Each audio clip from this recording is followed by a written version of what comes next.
There's a lot of Disney movies out there, and probably the most forgotten is a film from 2008 called Bolt. No one talks about this movie, but Bolt isn't forgotten because it's bad. It just didn't stand out during its time. In the world of Disney, if you're not a musical, emotionally traumatizing, or getting down with the kids in a quirky way, then it's hard for your film to have any personality. So for this video, I want to talk about how Bolt is probably one of the most forgotten Disney films in existence, and also why you should remember it. Hi, my name is Ed. I talk about animated films and TV shows. If you can like and subscribe, I'd really appreciate it. And let's talk about Bolt. So for those who haven't seen the movie, or like most of us, you can't remember it, Bolt is about a dog played by John Travolta who has spent his whole life on a television set thinking he has superpowers. On a separate note, I love this film's obvious homage to films with its green tint filter, even going so far to have what surely is a reference to The Matrix. Free your mind. Disney don't do spoofing much these days, and I always appreciate it. But Bolt doesn't know he's on a television set. This film is the Disney version of The Truman Show. In case I don't see ya. Good afternoon, good evening, and good night. The first thing you notice from the film is that it's not a musical, which, given how, like I mentioned, not being a musical in a Disney film is a surefire way to stand out, if you can do it right. But during this time, Disney weren't doing many musicals. The last one before this film was Home on the Range, and we all know how that one turned out.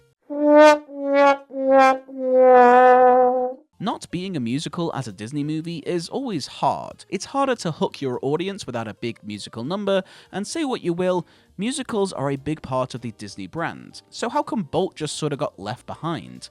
Well, like I mentioned, at the time, musicals had really been left to the sidelines for a bit. Pixar were really coming into their big years with films like The Incredibles, Ratatouille, and WALL-E, but also, the film that came out after this was Up. That's like being a support act for the main event. That doesn't seem fair. Disney at the time really didn't have much of a brand to sell. It's no wonder they went back to their regular musical programming with films like Princess and the Frog and Tangled. But even though Bolt was somehow forgotten, it still manages to be a pretty awesome film.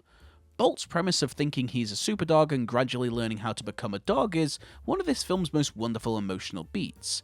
He's not trying to save the world, he isn't even an orphan, he's just trying to get back to his person. Oh yeah, his person, Penny, played by Miley Cyrus. Oh, wow. Miley has changed so much over the years. I would like to say that I didn't grow up with Miley Cyrus. I never watched Hannah Montana, so I only knew her as this more adult pop star. So hearing her in this very cutesy Disney movie feels really funny to me. But this is where, for me, Bolt really stands out with the simplicity of its writing.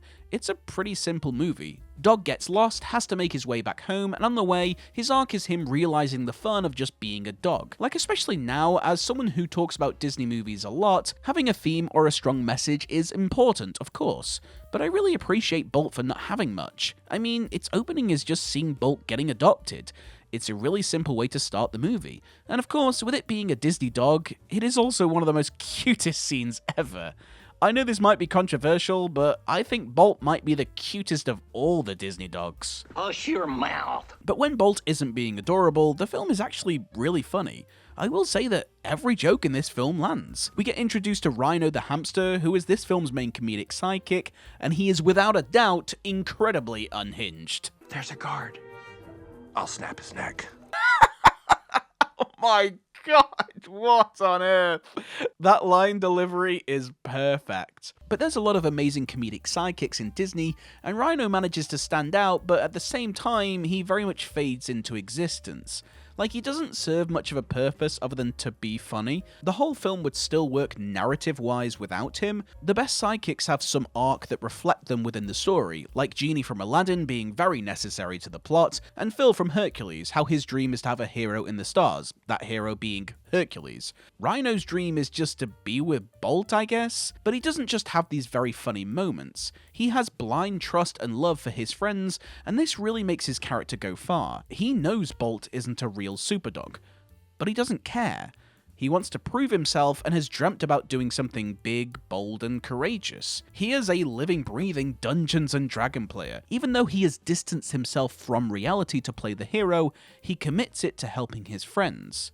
He doesn't want reality to be real, so he makes his own.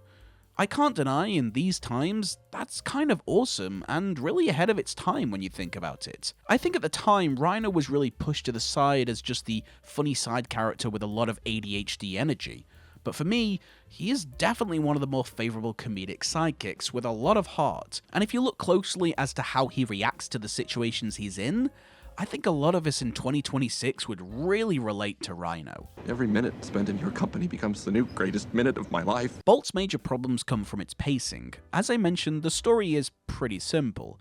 It doesn't have a villain to keep the story moving, so it's constantly going from set piece to set piece. With the premise of Bolt thinking he's a superdog, as an audience member, you know he's eventually going to find out the truth. It is a shame it takes a long time to get there. We aren't introduced to Mittens, who we'll talk about later, until 30 minutes in, and Rhino until 40 minutes in. Can you move it along? I'm all out of time cards. And even after our main cast have been introduced, there is a lot of fill time, whereas as soon as Bolt learns the truth, the film gets much better. As I mentioned, the jokes in this film are incredibly funny, but it's too far in between. While the pigeons in this movie are incredibly hilarious, they take up far too much time.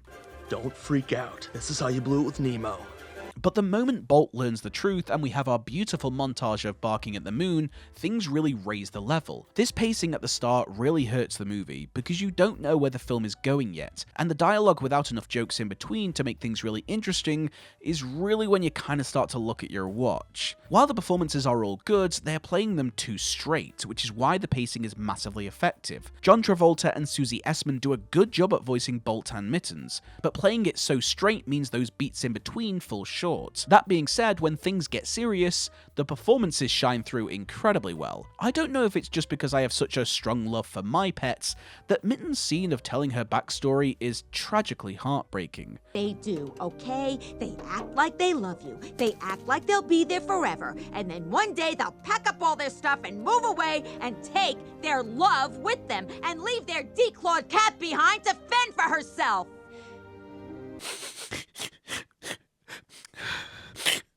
I'm okay. The performance and script bring this film up massively during these moments as they hit and hit hard. This really is that odd example of a film being thematically beautiful with its emotional beats, but doesn't hook you enough from the start. The film is funny, but isn't funny enough. So when you leave the theatre, the film is good, but wasn't enough to hook you to think it's great. I believe shaving 20 minutes off this movie would have made audiences remember this movie a lot more fondly. So is Bolt as good as you remember? I mean, interestingly, going back, the reviews for this film were pretty positive, but everything, and I mean every review, is compared to Pixar and other Disney films, which even I admit I do compare films from time to time, but Bolt really got mixed up in that time when Pixar were just doing hit after hit, and Disney were literally about to move on to their more modern Disney vibes. Even though it was nominated for a lot of film awards, it lost all of them to a mix of WALL-E, Kung Fu Panda, and even Madagascar 2, which were the Kids' Choice Awards. It wasn't funny enough for kids, and it wasn't serious enough for adults, which is a shame because while I don't think this film is better than WALL-E, I mean, come on, nothing is, am I right? But it's not nearly a bad movie by any means. It just didn't do enough, especially on first viewing, to stand out. But I can safely say on second watch after all these years, Bolt has a surprising amount of depth and innocence that in modern age of Disney makes it incredibly refreshing. Bolt just came out at the wrong time. If it came out now, or even during the sort of mid-70s, I believe this film would have had much more of a cult following. Bolt is the average Joe that even though it's not standing out, it managed to leave a good impression on those few who remember it. So those are my thoughts on Bolt. What did you think about it? Do you remember this movie or even watch it from time to time? Professionally, I think it's like a 7 out of 10, but personally I think it's more like an 8 out of 10. I enjoy this movie. If you enjoyed this video and like animation movies, be sure to smash that like button and subscribe as it always really massively helps me out as I am constantly talking about animated films and TV shows. This video is also dedicated to a personal friend of mine whose daughter's favourite Disney movie is Bolt, so this is for you, Ellie. I understand you have plenty of Bolt toys. I also have one myself, so this one is dedicated to you, Ellie. I hope you've enjoyed the video. Joining the Discord group is the best way to suggest future videos. You can talk to me more privately, and even follow me on my social media platforms. And so, whether it's a classic, a flop, or something weirdly in between, I'll see you next time for more animated nonsense.